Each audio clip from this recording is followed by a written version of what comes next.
This video takes you from Bangkok to Kanchanaburi, a province known for two very different reasons: its powerful Second World War history and its quieter natural landscapes, most notably Erawan Waterfall. It explains what to expect from organised day tours, outlines the options for travelling independently, and looks at how to get there from Bangkok, including what can realistically be included in a single day. Organised day tours from the capital usually follow one of two main routes with minor variations. One focuses primarily on the Second World War sites, including the River Kwai area, while the other centres on Erawan Waterfall. These tours are widely available through travel agents across the city and offer a convenient way to cover the main locations within a limited time frame. One important site that is not normally included on organised day tours is Hellfire Pass, even though it can be visited independently with a little planning. If you can spare the time, Kanchanaburi is generally better explored over 2 days. Organised overnight tours from Bangkok allow a broader itinerary, combining the historical sites with time in the surrounding countryside. The first one-day visit focuses primarily on the Second World War history of the area. Soon after arriving in Kanchanaburi, most tours begin at the war cemetery. It is carefully maintained and open daily from 8 AM to 5 PM. If you are searching for a specific grave, several online databases can help, the most relevant for this cemetery being the Commonwealth War Graves Commission website. Information is also available at the cemetery itself. Just inside the entrance, a small register box holds books listing the graves and their locations, along with a QR code for visitors who prefer to look up the details digitally.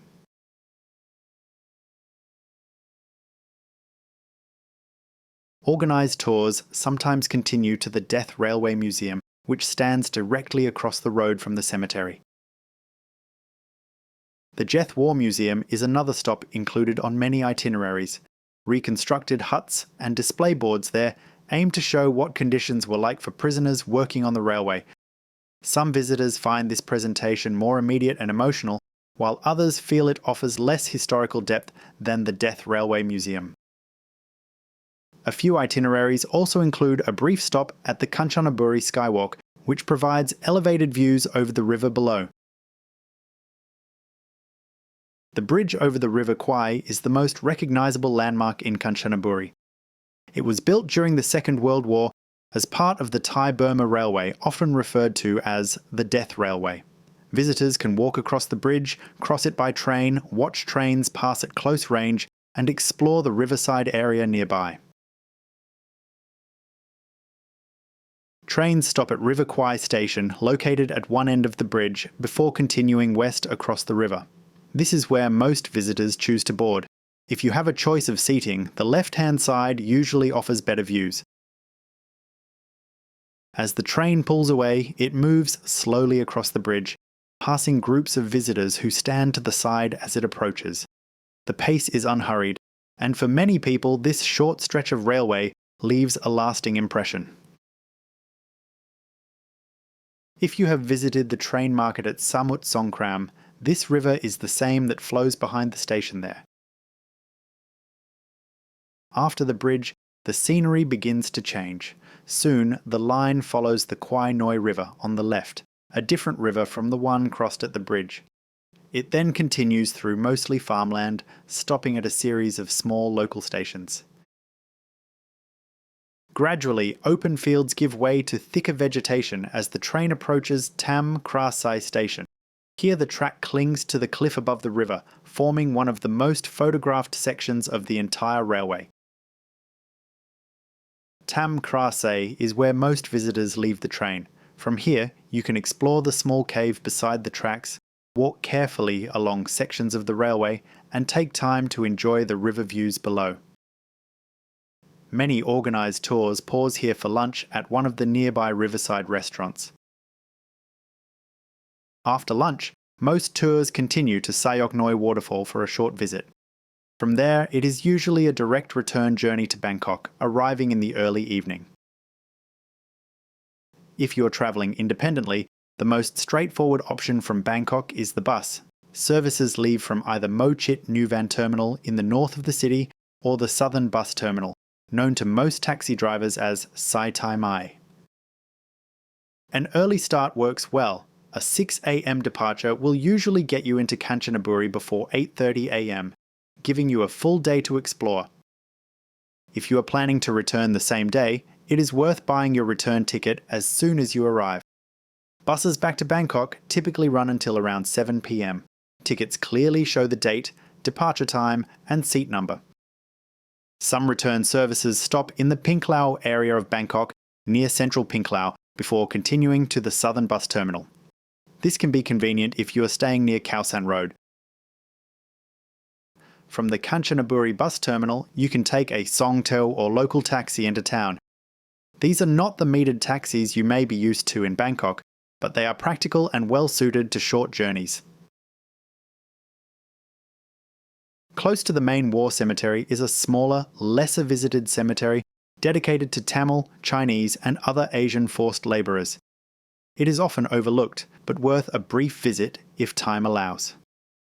The Death Railway Museum located beside the Allied POW cemetery opens at 9 a.m. This allows enough time for a visit before heading to Kanchanaburi station to board the train. To reach the station on foot, exit left from the museum and turn left along the main road. Take the first right beside the old locomotive displayed among the trees. The walk takes around 10 minutes. The train is scheduled to arrive at approximately 10:20 a.m. Boarding here, rather than at the bridge, improves your chances of securing a seat on the left-hand side of the carriage. That side usually offers the better views.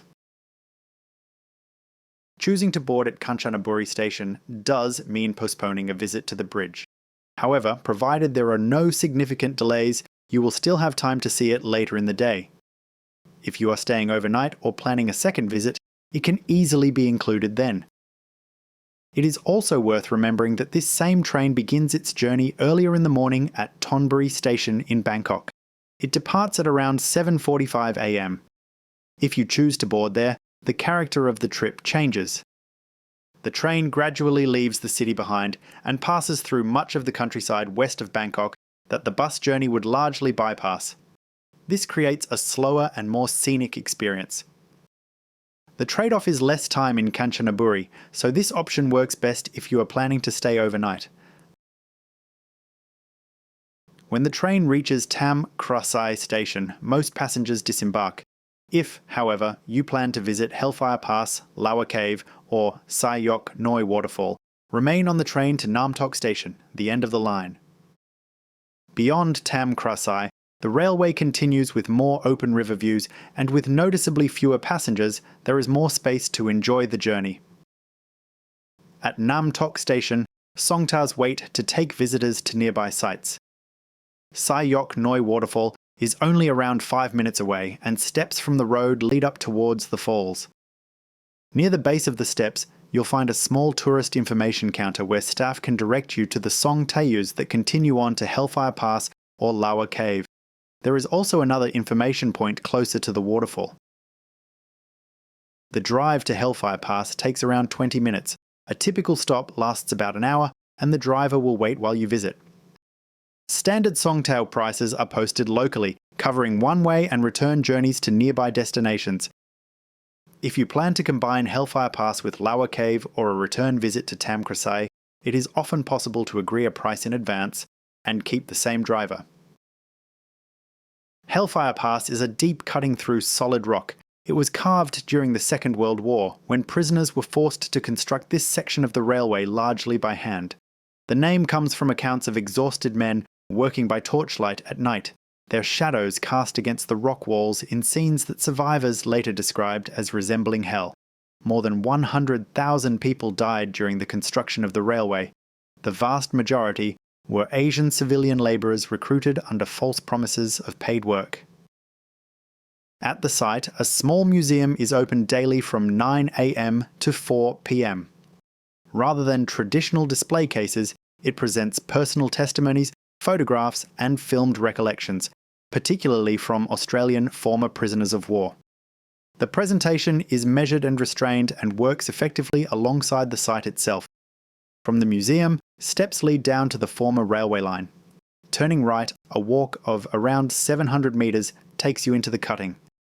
Both the museum and the memorial walking trail were developed through joint Thai-Australian cooperation. Entry is free, with the option to make a donation. From Hellfire Pass or Sai Yok Noi, return toward Tham Krasae station. Visiting later in the afternoon allows you to experience what most guided tours do earlier in the day, but with noticeably fewer people around. Here, you can walk sections of the track, take photographs, visit the small cave, and, if you wish, stop for a meal overlooking the river. The last train of the day back toward Kanchanaburi arrives at Tham Krasae at around 4 p.m. It continues east, and after crossing the river, reaches River Kwai bridge station at approximately 5:20 p.m. When leaving the train at the bridge, exit on the right-hand side, head toward the road, and turn right to the corner. Taxis waiting nearby can transport you to the bus station. Before taking one, if time allows, this is a good opportunity to visit the bridge over the River Kwai itself. Walk across it, take photographs, spend some time by the river, and maybe enjoy the sunset. Be sure, however, to allow enough time to reach the bus terminal. The last buses to Bangkok typically depart at around 7 p.m. If you also plan to visit Erawan Waterfall, staying overnight in Kanchanaburi is almost always the better option. It makes the schedule far less rushed and gives you more time to explore either the town or the waterfalls properly.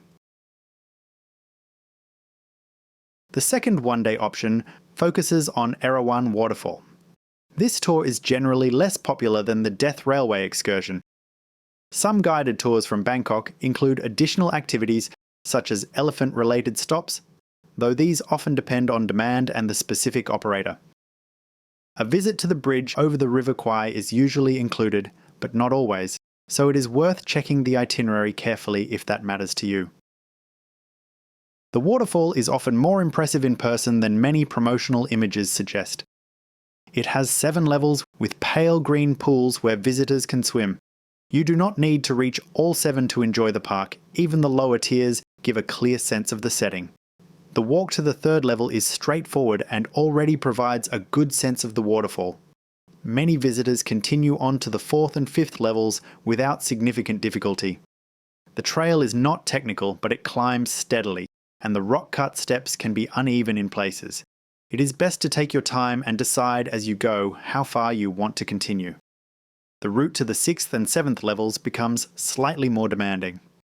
While the upper tiers are attractive, they are not dramatically different in character from levels 3, 4, and 5.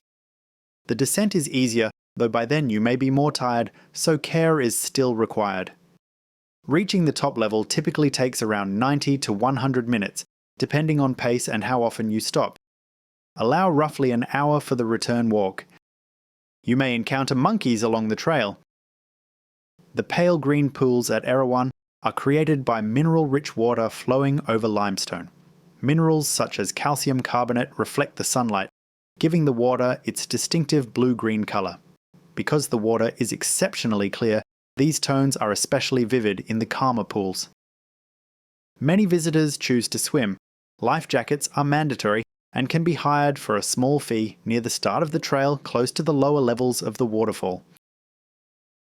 If you are travelling independently from Bangkok, reaching Erawan makes for a long but manageable day.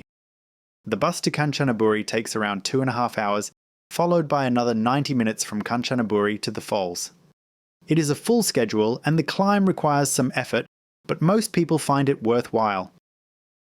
An early departure from Bangkok, around 6 a.m, usually gets you into Kanchanaburi with enough time to see 1 or 2 key sites before continuing to Erawan. On arrival, it is sensible to purchase your onward ticket to the falls, and if appropriate, your return ticket to Bangkok straight away. Within Kanchanaburi, the most visited sites are the War Cemetery and the bridge over the River Kwai. Alternatives include the Big Tree, cave temples such as Wat Tam Khao Poon or Wat Ban Tam, and attractions like the Jeth War Museum and the Skywalk. To move around town, you can hire a taxi, motorcycle taxi, or Song Tao. There is a tourist information office at the bus station if you need assistance. The late morning bus usually leaves around 11 a.m. and reaches Erawan approximately 90 minutes later. The final return departs at around 4:30 p.m. This schedule normally allows enough time to explore the upper levels of Erawan Waterfall before heading back to Kanchanaburi. However, if you plan to swim or prefer a more relaxed pace, an earlier departure from Kanchanaburi may be preferable. As an alternative to the bus, taxis to Erawan can be arranged at the bus station and staff at the information desk can assist. This option costs more, but the added flexibility can make it worthwhile for some travellers.